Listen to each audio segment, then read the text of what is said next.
Assalamualaikum warahmatullahi wabarakatuh. Perkenalkan, nama saya Winisa Rahmi Alvin, NIM 19042196 dalam mata kuliah Statistik Sosial.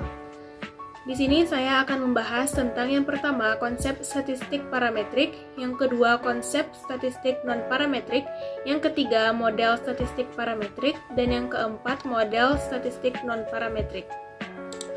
Yang pertama, konsep statistik parametrik. Statistik parametrik adalah statistik yang digunakan untuk menganalisis data interval atau rasio yang diambil dari populasi yang berdistribusi normal. Sugiono 2014. Statistik parametrik adalah bagian statistik yang parameter dari populasinya mengikuti suatu distribusi tertentu, seperti distribusi normal dan memiliki varians yang homogen. Iqbal Hasan 2005. Statistik parametrik adalah yaitu ilmu statistik yang mempertimbangkan jenis, sebaran, atau distribusi data, yaitu apakah data menyebar secara normal atau tidak. Dengan kata lain, data yang akan dianalisis menggunakan statistik parametrik harus memenuhi asumsi normalitas. Data yang dianalisis adalah data interval atau rasio. Yang kedua, konsep statistik non-parametrik.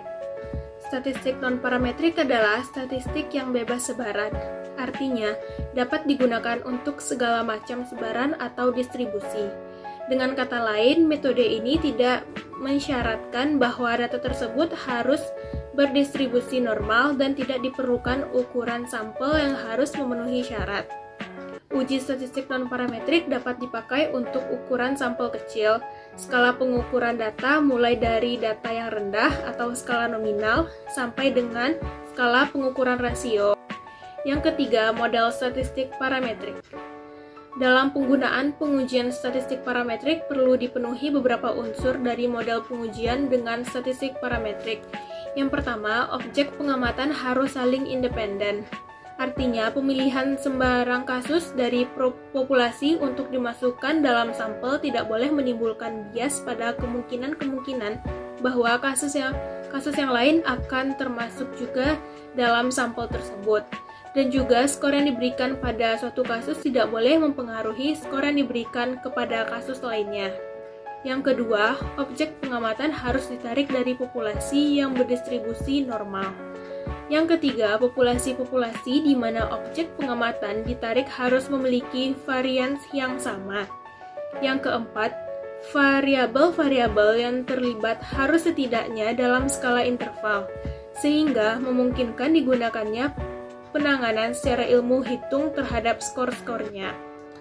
Yang keempat, rata-rata populasi normal dan bervariasi sama itu harus juga merupakan kombinasi linear dari efek-efek yang ditimbulkan. Artinya, efek-efek itu harus bersifat penjumlahan. Dan yang keempat, model statistik non-parametrik. Terdapat ada 4 model. Yang pertama, prosedur untuk data dari sampel tunggal.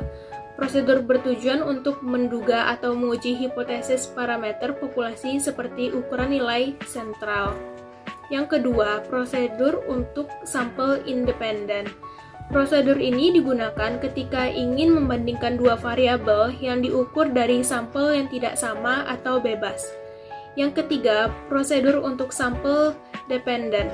Prosedur ini digunakan ketika ingin membandingkan dua variabel yang diukur dari sampel yang sama atau berhubungan. Dan yang terakhir, korelasi, peringkat, dan ukuran-ukuran asosiasi lainnya. Dalam statistik parametrik, ukuran korelasi yang umum digunakan adalah korelasi produk moment person.